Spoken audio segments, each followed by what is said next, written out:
જય શ્રી કૃષ્ણ, જય સ્વામિનારાયણ, જય યોગેશ્વર, જય જિનેન્દ્ર અને જય મહાદેવ. કેમ છો બધા? મારી ચેનલ એચએનએસ ફૂડ સ્ટેશનમાં તમારું સ્વાગત છે.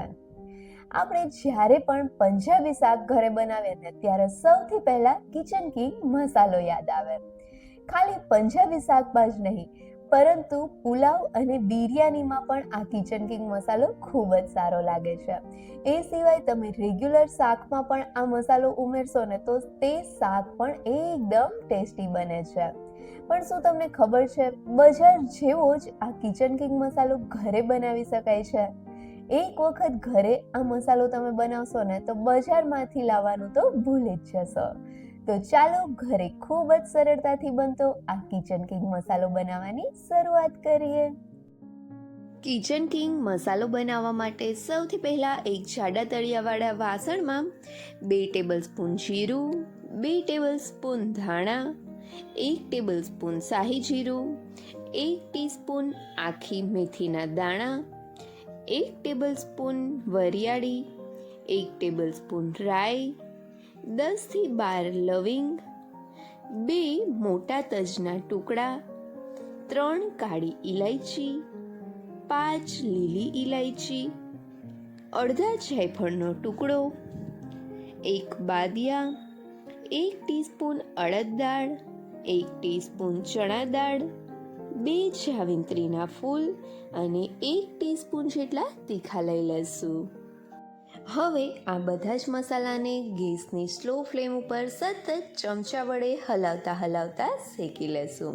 અહીંયા ગેસની ફ્લેમ સ્લો જ હોવી જોઈએ અને મસાલાને સતત ચમચા વડે હલાવતા શેકવા, જેથી કરીને મસાલા જલ્દી બળે નહીં અને તે સરસથી શેકાઈ જાય.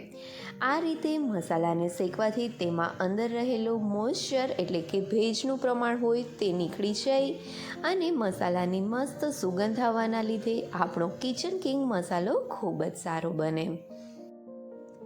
3 થી 4 મિનિટ જેવું મસાલાને ગેસની સ્લો ફ્લેમ ઉપર શેક્યા પછી હવે મસાલાની મસ્ત સુગંધ આવવા લાગી છે. તો હવે આ સમયે જ આપણે તેની સાથે બીજા મસાલા ઉમેરીશું. જેમાં અહીંયા મેં 2 તેજપત્તા લીધા છે, તેના ટુકડા કરીને ઉમેરીશું. તેની સાથે જ 2 ટેબલસ્પૂન જેટલી કસૂરી મેથી ઉમેરીશું અને હવે લાસ્ટમાં 10 સૂકા લાલ મરચાં ઉમેરીશું. અહીંયા મેં 5 કાશ્મીરી મરચાં અને 5 નોર્મલ જે તીખા મરચાં હોય તે લીધેલા છે. તમે કોઈ પણ મરચાંનો ઉપયોગ કરી શકો છો. અને હવે આ બધી જ વસ્તુને ફરીથી મિક્સ કરી લઈ ગેસની સ્લો ફ્લેમ ઉપર ફરીથી 3 થી 4 મિનિટ જેવું શેકીશું. આ ત્રણેય વસ્તુ ઝડપથી બળી જાય છે એટલે આ ત્રણેય વસ્તુને આપણે પાછળથી ઉમેરી છે. આ મરચાંની સાથે જ આપણે 2 ટેબલસ્પૂન જેટલી ખસખસ પણ ઉમેરી દઈશું અને તેને પણ મસાલામાં સરસ રીતે મિક્સ કરી લઈ 3 થી 4 મિનિટ માટે શેકીશું. આપણા બધા જ મસાલા સરસથી શેકાય ત્યાં સુધીમાં જો તમે રેગ્યુલરલી મારા વિડીયો જોવો છો અથવા તો આ વિડીયો પહેલી વખત જોવો છો અને તમને મારો વિડીયો ગમ્યો હોય તો મારી ચેનલને સબસ્ક્રાઈબ કરજો. તો તેના માટે નીચે આપેલા સબસ્ક્રાઈબ બટન પર પ્રેસ કરો અને બાજુના બેલ આઇકન પર ક્લિક કરો, જેથી તમને મારા નવા વિડીયોનું નોટિફિકેશન મળતું રહે. ફરીથી 4 મિનિટ જેવું ગેસની સ્લો ફ્લેમ ઉપર મસાલાને શેક્યા પછી હવે અહીંયા જોઈ શકાય છે કે આ મસાલામાં જે દાળ અને જીરું છે તેનો કલર થોડો ચેન્જ થવા લાગ્યો છે અને સાથે જ મસાલાની મસ્ત સુગંધ પણ આવવા લાગી છે.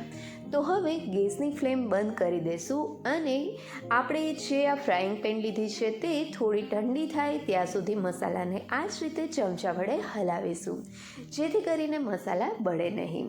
અને થોડી વાર પછી આ ફ્રાઈંગ પેન ઠંડી થાય ત્યાર પછી આ બધા જ મસાલાને પણ થોડી વાર માટે ઠંડા થવા દઈશું.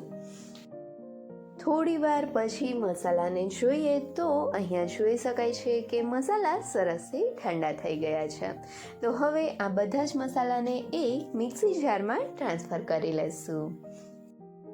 હવે આ બધા જ મસાલા સાથે મિક્સી જારમાં 1 ટેબલસ્પૂન સૂંઠ પાવડર, 1 ટીસ્પૂન સંચળ પાવડર, 1 ટેબલ સ્પૂન આમચૂર પાવડર ઉમેરીશું. અહીંયા આમચૂર પાવડર તમે જોઈ શકો છો કે કેટલો મસ્ત બનેલો છે. બજારમાં જે આમચૂર મળે તે લાલ હોય છે અને ઘણી વખત ઘરે આપણે આમચૂર પાવડર બનાવીએ ને તો પણ લાલ થઈ જતો હોય છે. પણ આ રીતે આખું વર્ષ આમચૂર પાવડર સફેદ રહે તેવો તમારે આમચૂર પાવડર બનાવવો હોય તો તેની રેસીપી લિંક નીચે ડિસ્ક્રિપ્શન બોક્સમાં આપેલી છે. હવે તેની સાથે જ 1 ટીસ્પૂન જેટલી હળદર પાવડર અને 1 ટીસ્પૂન મીઠું ઉમેરી આ બધા જ મસાલાને સરસથી ગ્રાઇન્ડ કરીશું. બધા જ મસાલાને સરસથી ગ્રાઇન્ડ કર્યા પછી અહીંયા તમે જોઈ શકો છો કે આપણો આ કિચન કિંગ મસાલો તૈયાર છે. આ મસાલાનો કલર તમે જુઓ તો એકદમ જે બજારમાં કિચન કિંગ મસાલો મળે ને એવો જ તેનો કલર આવ્યો છે. અને અહીંયા તમે જોઈ શકો છો કે બધા મસાલા પણ સરસથી ગ્રાઇન્ડ થઈ ગયા છે અને આ મસાલાની સુગંધ પણ બજારના મસાલા જેવી જ છે.